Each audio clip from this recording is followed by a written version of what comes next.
Hello friends, welcome to movies don. இன்றைக்கி நம்ம தலைமை ஜான் சீனா நடித்த ஒரு தரமான மூவி தான் பார்க்க போகிறோம். ஃப்ரெண்ட்ஷிப்பை பற்றின ஒரு படம். படத்தோட ஒன்லைனர் என்னென்னா, குடிச்சிக்கிட்டு பூதாரித்தனமாக சுற்றிக்கிட்டு இருக்க ஜான் சீனா அவங்களுக்கு கிடைக்கிற ஒரு 3 ஃப்ரெண்ட்ஸு. இந்த 3 ஃப்ரெண்ட்ஸும் சேர்ந்து ஃபேக்காக ஒரு நேமில் ஒரு ஃப்ரெண்டுன்ற மாதிரி உருவாக்கி வச்சுருப்பானுங்க. அந்த நேமை யூஸ் பண்ணிக்கிட்டு நம்ம ஜான் சீனா வந்து இவங்க க்ரியேட் பண்ண அந்த லைஃப்பில் வாழ்ந்து ஒரு நல்ல மனுஷனாக மாறுறாரு. லைஃப்னால் என்ன அப்படின்றத நம்மளுக்கும் சொல்லுவாங்க. சரி, ஓகே, நம்ம வாழன்னு பேசாமல் வழக்கம் போல் மூவி ரிவ்யூக்குள்ளே போயிடலாம். ஒரு லைக்கு ஒரு சப்ஸ்கிரைப் பண்ணிட்டீங்கன்னா எனக்கு ஒரு மோட்டிவேட்டாக இருக்கும். சரி, ஓகே, மூவி எக்ஸ்பிளைனுக்குள்ளே போயிடலாம். படத்தோட ஸ்டார்டிங்கில் ஒரு 3 வாண்டு பசங்க வரானுங்க. நம்ம ஊரில் நிறைய ஃபங்க்ஷன் இருக்க மாதிரி இங்கே ஹாலோவின் கொண்டாடிட்டு இருக்காங்க. ஹாலோவின் டைமில் என்னென்னா, பசங்களுக்கு வெளியே சாக்லேட் இந்த மாதிரிலாம் வைப்பாங்க.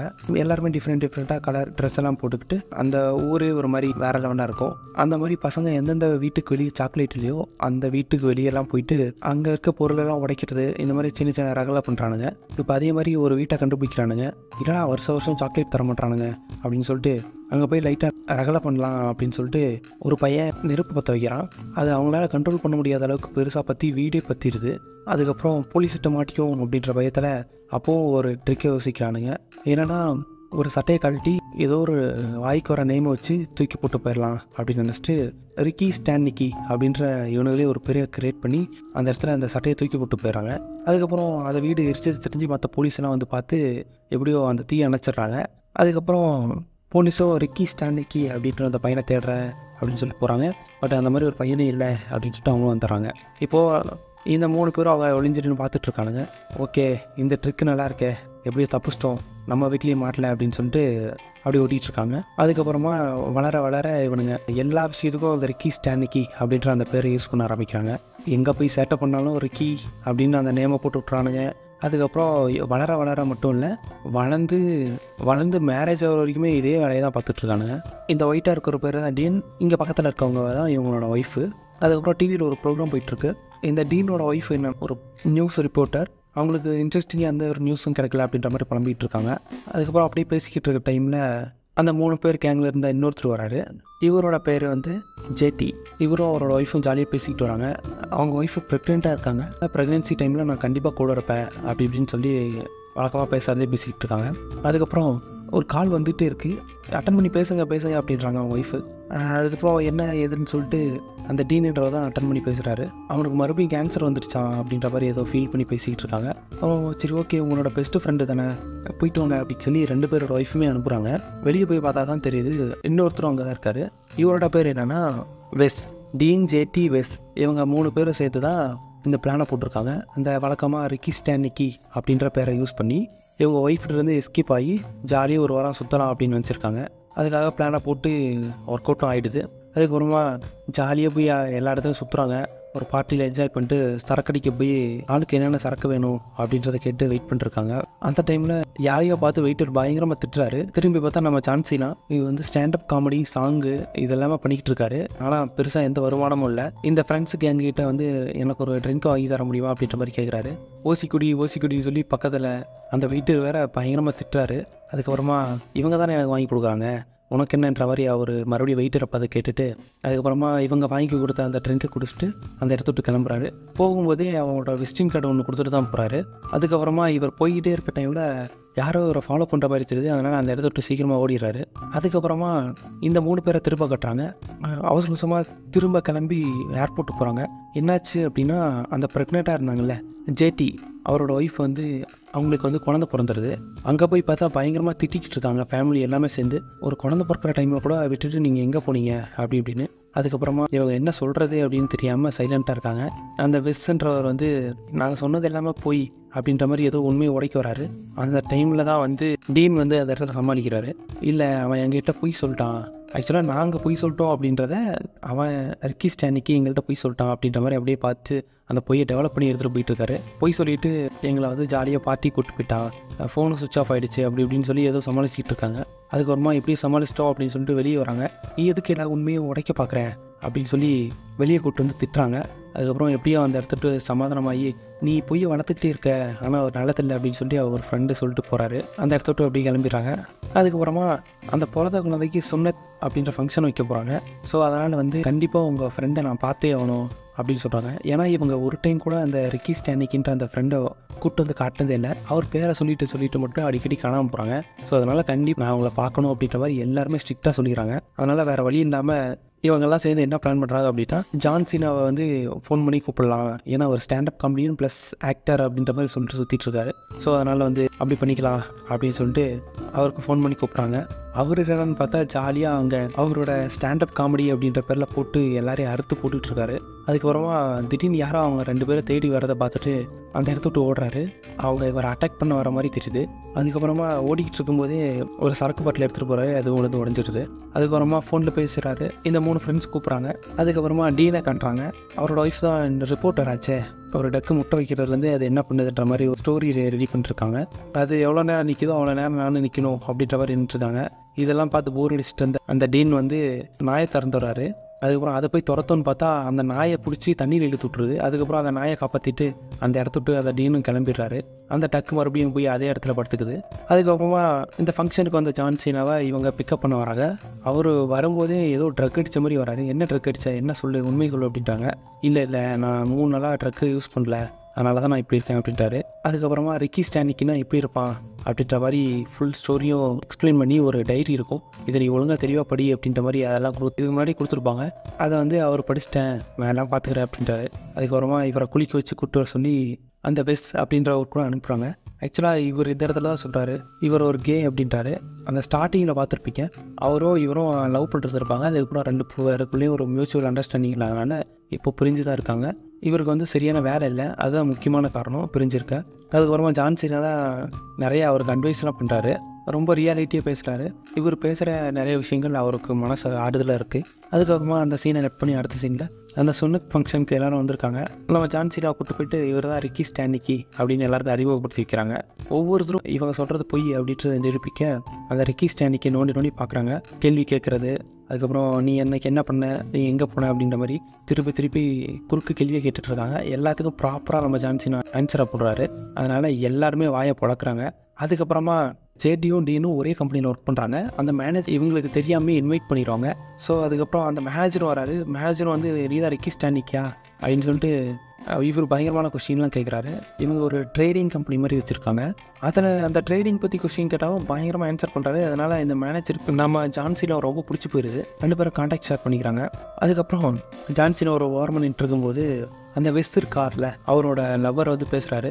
இந்த மாதிரி ஏன் தருதலையை சுற்றிட்டு இருக்கா அப்படின்ற மாதிரி.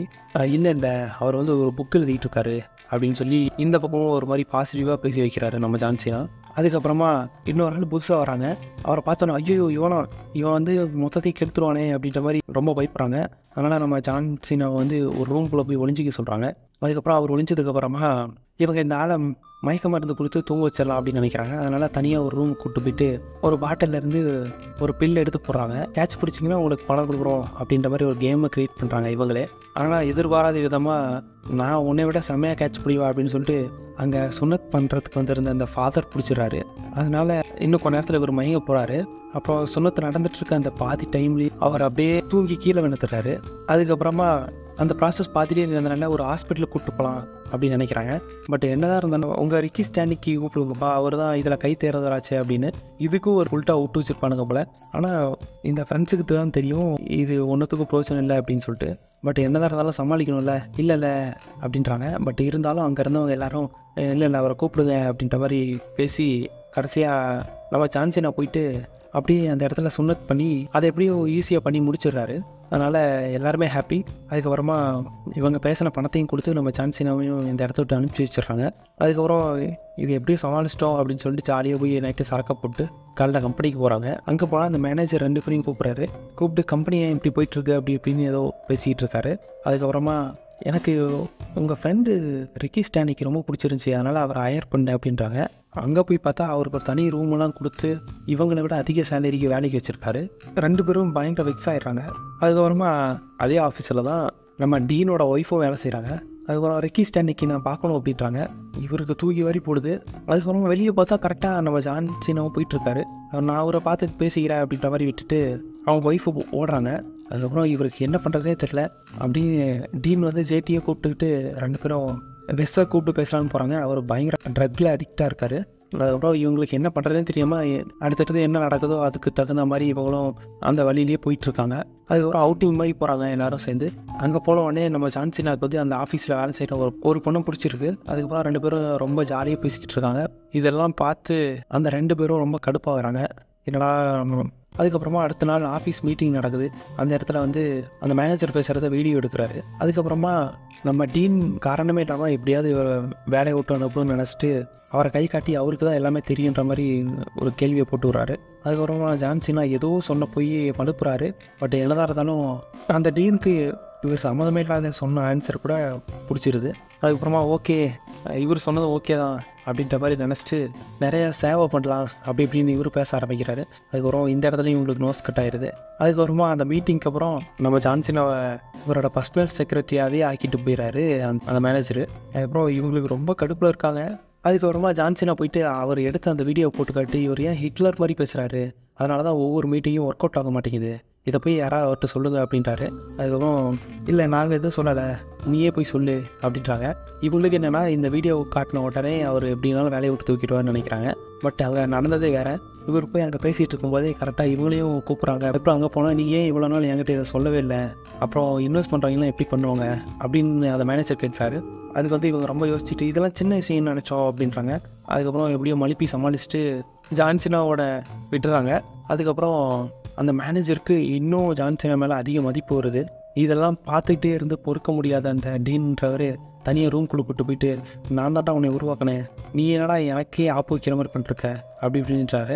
அதுக்கப்புறமா ஜான்சினா சொல்கிறாரு, நான் இங்கேருந்து அங்கே போக முடியாது, அங்கே போனால் என்னை கொள்றதுக்கு ஆள் ரெடியாக இருக்காங்க, என்னை துரத்திடுவதனால தான் நான் இங்கே வந்து வேறு வழி இல்லாமல் எங்கே போகிறதுன்னு தெரியாமல் இங்கே இருக்கேன் அப்படின்றாரு. அப்புறம் என்னடா இவன் எல்லாமே இப்படி இருக்குது அப்படின்ற மாதிரி நினச்சிட்டு அவர் எதுவும் சொல்லாமல் அந்த இடத்துக்கு போயிடுறாரு. அதுக்கப்புறம் ஈவினிங் சரக்கு அடிச்சிட்டு இருக்காங்க. ஜேடி அவர் வீட்டுக்கு போயிடுறாரு. நம்ம வெஸ்ஸோ டீனும் தான் இருக்காங்க. அந்த இடத்துல தான் வெஸ்ஸு சொல்கிறாரு, நீ ஒரு பொய்யை மறைக்க இன்னும் நிறைய பொய் சொல்லிட்டு போயிட்டே இருக்க, உனக்கு சின்ன வயசில் நிறைய பிரச்சனை இருந்துச்சு, அதனால தான் நீ இப்படி இருக்கன்னு நினைக்கிறேன் அப்படி இப்படின்னு சொல்லி அவருக்கு என்ன நடந்துச்சோ அதை எக்ஸ்பிளைன் பண்ணுறாரு. நீ ஒழுங்காக உண்மையாக இருக்க பாரு, நிச்சயமாக அது உன்னை காப்பாற்றும் அப்படின்னு சொல்லி ஒரு மோட்டிவேஷன் மாதிரி பேசுகிறாரு. ஆனால் நம்ம டீனுக்கு அதை ஏற்கவே முடியல. அதுக்கப்புறமா அடுத்த நாள் காலைல வெடியுது. டீனோட ஒய்ஃப் வந்து கேட்குறாங்க, இந்த மாதிரி என்கிட்ட எல்லாத்தையும் போய் சொல்லிட்டேன்ல, அந்த டைரியை நான் படிச்சிட்டேன் அப்படின்றாங்க. அந்த டைரியை எடுத்து நம்ம ஜான்சினை கொடுத்துட்டாரு. அதை படிச்சுட்டு ரொம்ப கடுப்பில் வந்து பேசுகிறாங்க நம்ம ஹீரோயின். அடுத்த நாள் தான் இன்வெஸ்டர்ஸ் மீட்டிங் இருக்கும். அதுக்கு வந்து ஒரு பிரபலமான சேனலில் ஹீரோ ஆஃப் த வீக் அப்படின்ற ஒரு ப்ரோக்ராம் நடக்கும். ஆக்சுவலாக டீனோட ஒய்ஃபு தான் அந்த ப்ரோக்ராமை கண்டக்ட் பண்ணுவாங்க, அந்த ரிப்போர்ட்டர். இவங்க வந்து இந்த வாரம் அந்த அவார்டை வந்து நம்ம ஜான்சினா கொடுக்குறதா இருந்தது. இவங்க ஆல்ரெடி என்ன சொல்லி வச்சுருப்பாங்கன்னா, நிறைய சேவை பண்ணுறாரு, இருக்கிற பணத்தெல்லாம் எடுத்து போடுற ஏழைகளுக்கு உதவி பண்ணுறாருன்னு. ஸோ அதை பேஸ் பண்ணி ஹீரோ ஆஃப் த வீக் கொடுக்கலாம் அப்படின்னு நினச்சிட்டு இருப்பாங்க. ஆனால் இவங்க பண்ண இந்த ட்ராமாலாம் தெரிஞ்சதுனால கொடுக்க மாட்டோம் அப்படின்ற மாதிரி சொல்லிடுறாங்க. அதுக்கப்புறமா அந்த கான்ஃபரன்ஸ் நடக்கிற அந்த டைம் நெருங்கிட்டு இருக்கு அன்றைக்கி மார்னிங். அதுக்கப்புறமா எப்படியும் நம்ம ஜான்சினா வரமாட்டாங்க அப்படின்னு சொல்லிட்டு ஃபஸ்ட்டு போய் அந்த மேனேஜர் தான் பேசிக்கிட்டு இருக்காரு. வந்திருக்கேன் எல்லாருக்கும் வணக்கம் அப்படின்ற மாதிரி. அதுக்கப்புறம் அவர் இன்ட்ரடியூஸ் பண்ணிவிட்டு டீனை கூப்பிட்றாரு. டீன் போயிட்டு இந்த மாதிரி அந்த ரிக்கி ஸ்டாண்டிக்கி அப்படின்றது எல்லாமே பொய் அப்படின்ட்டு எல்லார் முன்னாடியும் அந்த உண்மையை போட்டு உடச்சிடுறாரு. அதுக்கப்புறம் அந்த ஹீரோ ஆஃப் த வீக் அது அவங்களுக்கு கிடைக்காதனால இன்வெஸ்டர்ஸ் மத்தியில் நம்பிக்கை போயிடும். ஒரு ஸ்டாராக இருந்தது, ஆனால் அது இல்லை அப்படின்னு ரொம்ப ஃபீல் பண்ணுறாங்க. பட் என்னதான் இருந்தாலும் இவங்க பேசி முடிச்சதுக்கப்புறம் ஒரு வீடியோ ஓடுது. அந்த வீடியோவில் வந்து அதுக்கு முன்னாடி நாளே ஜான்சினா வந்து எல்லாத்தையும் உட்காந்து பேசி என்ன நடந்தது, எப்படி சுற்றிக்கிட்டு இருந்தேன், ஒரு வாய்ப்பு கிடச்சிது, எப்படி அந்த வாய்ப்பை யூஸ் பண்ணிக்கணும் அப்படி இப்படின்னு சொல்லி ரொம்ப மோட்டிவேஷனாக தான் கடந்து வந்த பாதை எல்லாத்தையும் சொல்லி எக்ஸ்பிளைன் பண்ணிடுறாரு. அதனால் அதில் இம்ப்ரெஸ் ஆனவங்க ஹீரோ ஆஃப் த வீக் இவருக்கு கொடுத்துட்றாங்க. கரெக்டாக அந்த ஹீரோ ஆஃப் த வீக் அந்த அவரை மென்ஷன் பண்ண அடுத்த செகண்டே நம்ம ஜான்சினாவும் நேரில் இங்கே வந்து நிற்கிறாரு. அதுக்கப்புறமா அங்கே இருந்த இன்வெஸ்டர்ஸும் ரொம்ப ஹாப்பி. இந்த கம்பெனியை வந்து இவங்களும் வந்து ஒரு பொது சேவை தொண்டு நிறுவனமாக முக்கால்வாசி மாற்றலாம் கிடைக்கிற அமௌண்ட்டில் அப்படின்னு நினைக்கிறாங்க. ஸோ அதுவும் ஒர்க் அவுட் ஆயிடுது. அதுக்கப்புறமா இது எல்லாமே ப்ராப்பராக நடந்து முடிஞ்சதுனால எல்லா சைடும் ஹாப்பி. நம்ம டீனோட ஒய்ஃபும் ஒரு மாதிரி சந்தோஷமாயிடுறாங்க. அதுக்கப்புறமா ஸ்டார்டிங்லேருந்து நம்ம ஜான்சினாவை தேடி வந்துட்டு இருக்காங்கல்ல, அவங்க மறுபடியும் வந்து நம்ம ஜான்சினா பக்கத்தில் வர போகிறாங்க. நம்ம ஜான்சினா பயந்து ஒதுங்கிறாரு. கொல்ல வராங்க அப்படின்னு சொல்லி எல்லாம் பதறிட்டு இருக்க டைமில் இவனுங்க வந்து ஒரு நோட்டீஸை கொடுக்குறானுங்க. நீ மறுபடியும் ஸ்டேஜ் போட்டு இந்த மாதிரி பாடிக்கிட்டு எங்கள் குருநாதரோட பாட்டை கெடுக்காத, இந்தா அவர் சைடில் தான் உனக்கு ஒரு நோட்டீஸ் வந்திருக்கு அப்படின்னு கொடுக்குறாங்க. ஆனால் பாவிக்கலாம், இந்த நோட்டீஸ் கொடுக்க தான் இப்படி பதற விட்டிங்களடா அப்படின்னு சொல்லி அவர் ஒரு மாதிரி ஸ்மைலி ஃபேஸோட பயத்தோடையும் அப்படியே ஒரு வெறுப்போடு பார்க்குறாரு. இனிமேல் இவங்க ஒரு ஜாலியான லைஃப் வாழ்வாங்க அப்படின்ற ஒரு நல்ல தாட்டோட இந்த படத்தை இதோட முடிச்சிடுறாங்க. சரி, ஓகே, தேங்க்யூ ஃப்ரெண்ட்ஸ். நம்ம வீடியோ பிடிச்சிருந்துச்சுன்னா லைக் பண்ணுங்கள், உங்கள் ஃப்ரெண்ட்ஸுக்கு ஷேர் பண்ணுங்கள். வேறு என்ன மூவி போடலாமா அப்படின்னு சொல்லி கமெண்ட் பண்ணுங்கள். அப்படியே நம்ம சேனலை கொஞ்சம் சப்ஸ்கிரைப் பண்ணுங்கள். நான் உங்களை இதே மாதிரி வேறு ஒரு மூவியில் வந்து பார்க்குறேன். Okay, thank you.